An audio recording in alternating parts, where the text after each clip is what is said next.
بسم اللہ الرحمن الرحیم اللہ لا الہ الا هو الحی القیوم لا تأخذہ سنۃ ولا نوم لہ ما فی السماوات وما فی الارض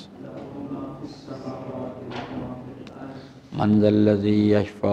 عندہ الا بإذنہ یعلم ما بین ایدیہم وما خلفہم ولا یحیطون بشیء من علمہ الا بما شاء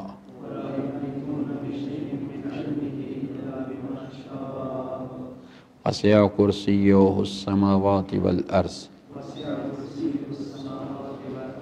ولا یؤودہ حفظہما وہو العلی العظیم صدق اللہ مولانا العظیم وصدق رسولہ الکریم وصلی اللہ علی سیدنا و نبینا محمد و آلہ الطاہرین ربی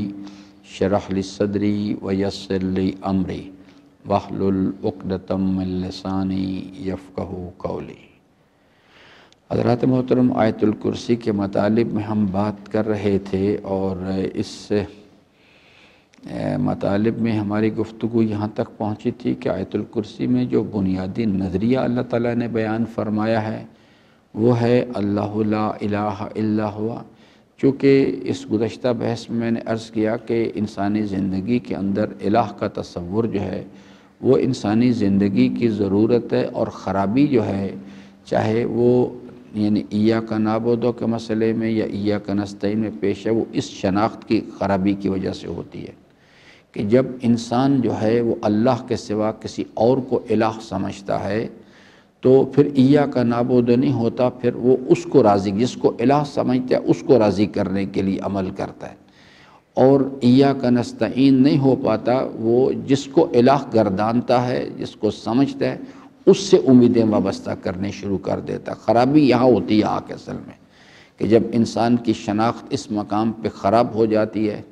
تو وہ نمازیں بھی پڑھ رہا ہوتا ہے، وہ حج بھی کر رہا ہوتا ہے، زیارتیں بھی کر رہا ہوتا ہے، سب کچھ کر رہا ہوتا ہے، لیکن چونکہ اس کا الہ کا کانسیپٹ کلیئر نہیں ہوتا تو وہ اللہ کو چھوڑ کے مخلوق سے کی علم و قدرت سے متاثر ہو جاتا ہے، اور اس کو راضی کرنے کے لیے عمل کرتا ہے، اور اس سے مشکل کے وقت میں امید وابستہ کرتا ہے۔ کلمہ ظاہری طور پہ نماز میں بیٹھ کے یہی پڑھتا ہے، اشہد ان لا الہ الا اللہ۔ یہ وہ بنیادی خرابی کا نقطہ ہے جس کی وجہ سے یعنی مسائل عملی زندگی میں وجود میں آنا شروع ہوتے ہیں۔ اور یہ نہیں ہے کہ اس میں کو صرف کو عوام الناس کا مسئلہ ہے، وہ بڑے بڑے وہ افراد جو معاشرے کے اندر یعنی علماء کہلاتے ہیں وہ اس بیماری میں مبتلا ہیں۔ کتابیں انہوں نے یاد کر لی ہیں، کتابیں ان کے پاس ہیں، نہج البلاغہ ہے، قرآن کریم کی تفاسیر ہیں، سب کچھ ہے، لیکن چونکہ اللہ تعالیٰ نے جس چیز کو آئیڈینٹیفائی کیا فی قلوبہم مرض، اللہ تعالیٰ فرماتے ہیں ان کے دلوں میں یقین نہیں، اپنے آپ کو مومن کہتے ہیں، بری بات ہے، مومن کہتے ہیں مگر ان کے دلوں میں شک کی بیماری ہے، اور اس کے نتیجے میں یہ دنیا کی محبت میں مبتلا ہیں۔ یہ کہتے ہیں کہ ان کا نظریہ اور اعتقاد یہ ہے کہ آخرت کو چاہتے ہیں، نہیں ایسا نہیں ہے، یہ اصل میں دنیا کے پرستار ہیں، دنیا کو چاہتے ہیں۔ تو اس لیے یہ کسی خاص آدمی کی بات نہیں ہو رہی،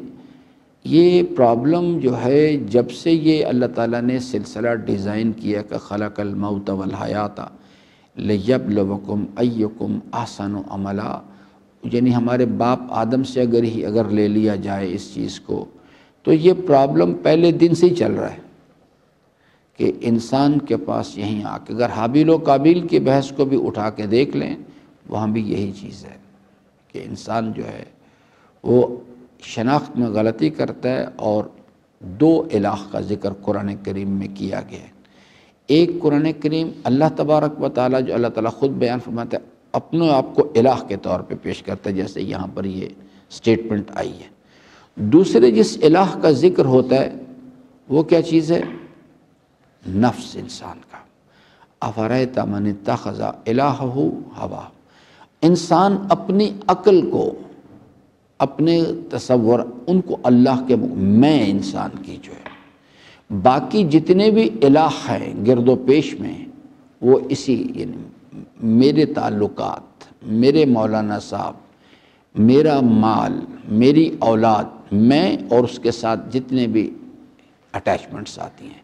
جسے ڈاکٹر اقبال کہتا ہے کہ یہ مال دولت دنیا، یہ رشتہ و پیوند، میں کے ساتھ یہ جو وابستگی ہیں، بتان وہم گما لا الہ الا اللہ۔ یہ اگر آپ کو قرآن کریم میں سمجھنا تھوڑا سا مشکل ہے، اگر آپ محسوس کر سے، تو ورنہ تو سب سے پہلے تو یہی کلام ہے۔ کوئی ڈاکٹر اقبال کہیں اپنے پاس سے تو نظریہ لے کے نہیں آ گیا تھا، ڈاکٹر اقبال کی اس نظم کو کسی اچھے استاد سے پڑھ لیں کہ خودی کا سر نہاں لا الہ الا اللہ، بتان وہم گما لا الہ الا اللہ۔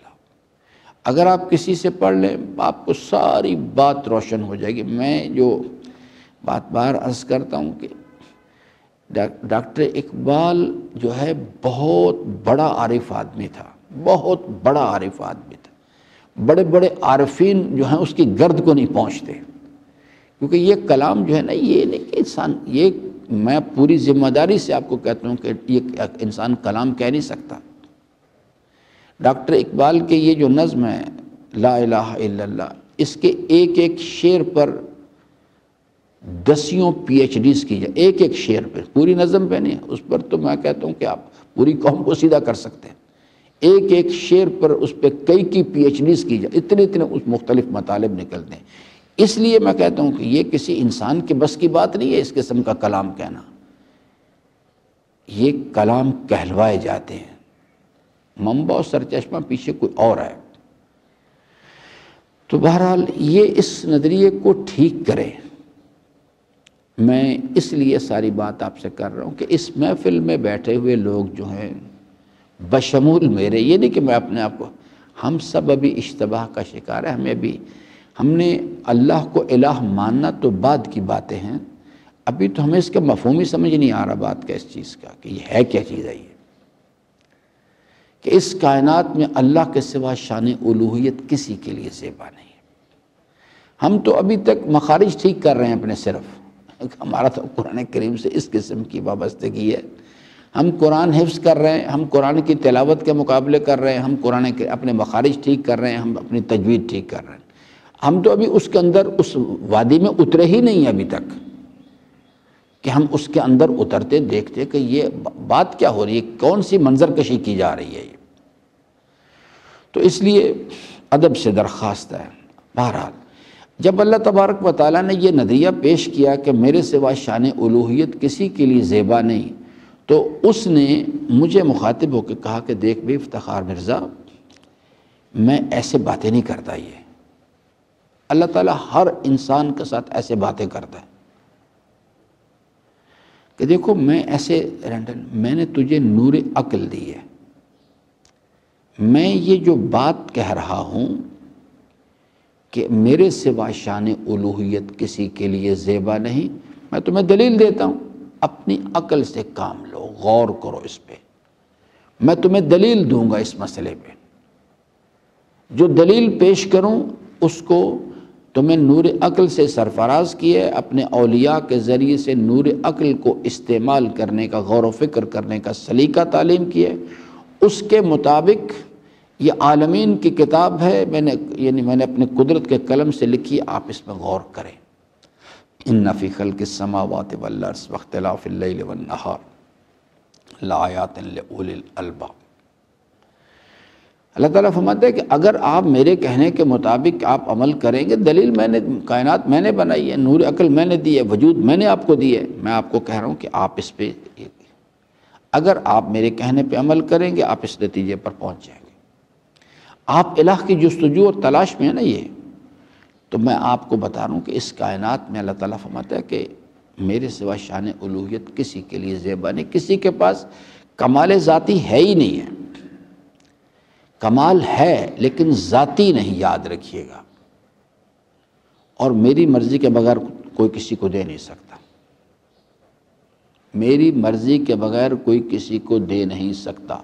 چونکہ کائنات کا خالق و مالک و حاکم و رازق میں ہوں، میں نے تقدیر معین کی ہوئی، کسی کی مجال ہے کہ میرے مقرر کردہ اندازوں کو تبدیل کر کے رکھ دے؟ کسی کی مجال نہیں ہے یہ۔ تو اس سے مراد کہتا ہے کہ میری مرضی کے بغیر کوئی کسی کو نہیں کچھ بھی دے سکتا، کیونکہ اس کائنات کا مالک حقیقی تو میں ہوں۔ تو فرماتا ہے کہ جب کوئی کسی کے پاس کمال ذاتی بھی نہیں، وہ اپنی مرضی سے کسی کو کچھ دے بھی نہیں سکتا، تو اب یہاں پر کئی ذہنی جھٹکے آتے ہیں۔ کہتے ہیں ہم تو دے سکتے ہیں، دیکھیں ملک ریاض دے رہا ہے کہ نہیں دے رہا۔ اب چونکہ انہیں الہی نظام کا نہیں پتہ، نہیں اس لیے اس قسم کی باتیں کرتے ہیں۔ اس وقت بھی آپ کے ذہن جھٹکے کھا رہے ہیں کہ یہ کس قسم کی باتیں کی جا رہی ہیں، یہ ایسا ہی ہے۔ میں نے آپ کو کل بھی مثال دی تھی، اللہ تعالیٰ فرماتا ہے نا کہ اگر آپ کہتے ہو کوئی ایسے قصے کہانیاں سب یہ کوئی اس کا والی وارث نہیں ہے،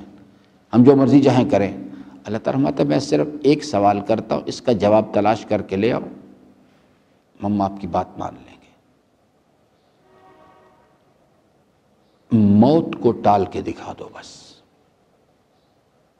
اگر تمہارا خیال ہے کہ یہ سب کچھ تمہارے ارادے سے چل رہا ہے، کچھ کوئی مسئلہ نہیں، ایسا کرو بس اس کو کنٹرول کر کے دیکھو، اسے بند کر دے بیٹا، اس کو کنٹرول کر کے دیکھا۔ جب اللہ تعالیٰ فرماتا تم کر ہی کچھ نہیں سکتے، اور میں نے آپ سے عرض کیا تھا کہ اس سے پہلے موت تو بعد کی بات ہے نا، جوانی روک کے دکھاؤ۔ فرماتا ہے اگر تم جو کچھ جوانی بھی تمہارے ارادے کے میں نے تابع کی ہے، عمل کا جو اختیار دی ہے، تو اگر تم اس کو نہیں کنٹرول کر پا رہے تو اس کا مطلب ہے کہ یہ نظام تو پھر کوئی اور چلا رہا ہے۔ تو اس لیے اللہ تعالیٰ فرماتا ہے کہ آپ اس کو سمجھنے کی کوشش کریں۔ اب آئیے کہتا ہے جی میں آپ کو دلیل دیتا ہوں، لیکن کہتا ہے کہ اپنی مرضی سے غور و فکر نہیں کرنا۔ دلیل میں دوں گا، آپ نور عقل بھی میں نے دی ہے، ارادہ بھی میں نے دی ہے، اور اس دعویٰ بھی میں نے پیش کیا اور دلیل بھی میں لایا ہوں، لیکن یاد رکھنا عقل سے کام لینا ہے میرے بتائے ہوئے طریقے کے مطابق۔ اللہ تعالیٰ نے جب یہ سب کچھ دیا، اس نے کہا کہ دیکھو امیر المومنین کی زبان سے رسول اسلام کو بتایا گیا، انہوں نے امیر المومنین کو بتایا، امیر المومنین نے آگے اس کو نشر کیا۔ فرمایا عقل سے کام لینے کے دو طریقے، ایک ہے دنیا کو دیکھنا اور ایک ہے دنیا میں دیکھنا۔ فرمایا کہ جو شخص دنیا کو دیکھتا ہے صرف ظواہرات پہ، یعنی اپنی جوانی پہ دیکھتا ہے، اپنی جوانی کو دیکھ کے فکر کو ادھر نہیں لے کے اس کی طرف فکر نہیں پلٹاتا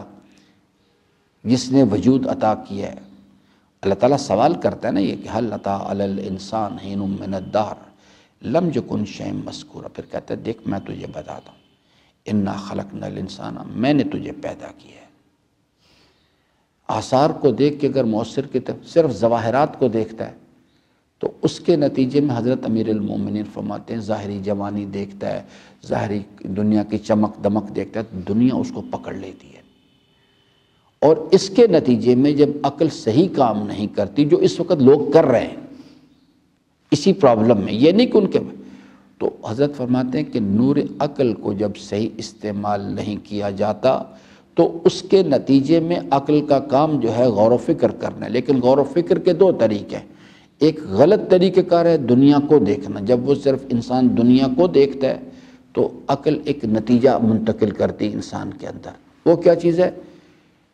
دنیا کے مفاد کا یقین۔ عقل کی پروسیسنگ کا جو رزلٹ ہے وہ یقین ہے، انسانی ارادے کو حرکت دینے والی چیز یقین ہے، لیکن جب دنیا کے مفاد کا یقین عقل کو غلط استعمال کیا، اندر اس نے یقین منتقل کرے گی، لیکن دنیا کے مفاد کا یقین اور دنیا کے نقصان کا، جو ہی یہ یقین اندر جائے گا انسان کی فطرت کام کرنا شروع کر دے گی۔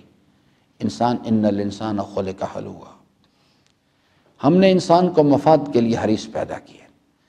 جو ہی دنیا کے مفاد کا یقین جائے گا وہ کہے گا اس کو حاصل کرو، اس کو حاصل کرنے کی پلاننگ کرے گا، اور دنیا کے نقصان کا یقین اس سے بچنے کی کوشش کرے گا۔ یہ جتنے جھوٹ، فریب، دھوکے سب یہیں سے نکل کے آ رہے ہیں۔ اور جب عقل صحیح کام کرے گی، دنیا میں دیکھے گی کہ جس کو اللہ، میں نے سورہ واقعہ کی آپ کی بحث میں اس وقت سمجھایا تھا، اللہ تعالیٰ فرماتا ہے کہ یہ جو تولید و تناسل کا سلسلہ آپ نے کبھی غور نہیں کیا کہ یہ ایک میل جو ہے فیمیل میں وہ جو مادہ تولید کو اتارتا ہے، یہ آپ نے نظام قائم کیا ہے۔ یعنی اللہ تعالیٰ فرماتا ہے کہ آپ غور کریں، کسی اور کا نظام ہے یہ۔ پھر اللہ تعالیٰ فرماتا ہے یہ جو زمین سے فصلیں اگ رہی ہیں یہ آپ نے نظام قائم کیا ہے۔ یعنی آثار کو دیکھ کے آپ اس میں گم ہو گئے ہوئے ہیں، آثار کو دیکھیں، مؤثر کی طرف آئیں۔ اللہ تعالیٰ اس کا جواب بھی دیتا ہے، کہتے ہیں ہم نے کیا یہ سارا کام، یہ سارا نظام ہمارا بنایا ہوا یہ۔ پھر فرماتا ہے یہ آسمان سے بارشیں آ رہی ہیں، یہ آپ نے بنایا سارا نظام، یہ آگ کے اندر حرارت آپ نے پیدا کی ہوئی ہے جو آپ کو فائدہ دے رہی ہے ساری۔ اس سے مراد ہے کہ آثار کو دیکھو اور مؤثر کے، اسے کہتے ہیں دنیا میں دیکھنا،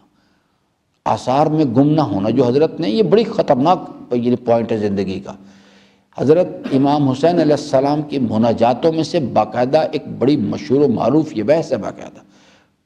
حضرت فرماتے پروردگارہ تو نے حکم دیا ہے کہ تیری آیات میں غور و فکر کیا جائے، میں تیرے حکم کی فرما برداری کرتے ہوئے آیات میں غور و فکر کرتا ہوں، لیکن ایک سوال ہے تجھ سے، ایک درخواست ہے کہ میری فکر کو ان آثار سے اپنی عظمت و جلال کی طرف پلٹا۔ ایسا نہ ہو کہ میری فکر ان آثار میں گم ہو جائے۔ یہ خرابی ہو رہی ہے اس وقت کہ انسان جو ہے، تو اللہ تعالیٰ فرماتا ہے کہ بھئی افتخار مرزا کوئی بات نہیں، میں تمہیں سمجھا رہا ہوں کہ میرے سوا شان الوہیت کسی کے لیے زیبا نہیں ہے۔ میں اس کائنات کا یکتا و یگانہ الہ ہوں، خالق ہوں، مالک ہوں، حاکم ہوں، رازق،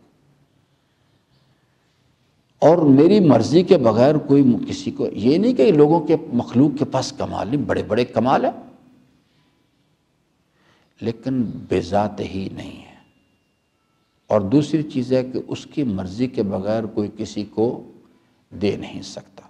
اللہ تعالیٰ نے اس غلط فہمی کا بھی ازالہ کیا۔ موسیٰ علیہ السلام کا قصہ ہے، انہوں نے کہا کہ اللہ تبارک و تعالیٰ جو ہے نا اس کائنات کا کوئی کسی کو اس کی مرضی کے بغیر دے نہیں سکتا، موت و حیات اس کے ہاتھ میں۔ تو ایک آدمی،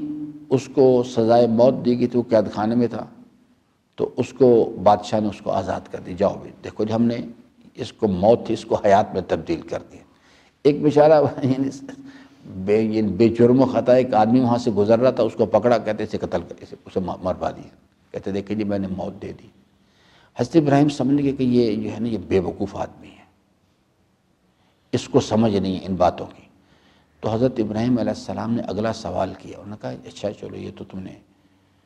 تمہیں سمجھ ہی نہیں آئی بات کی کہ میں نے کہا کیا ہے۔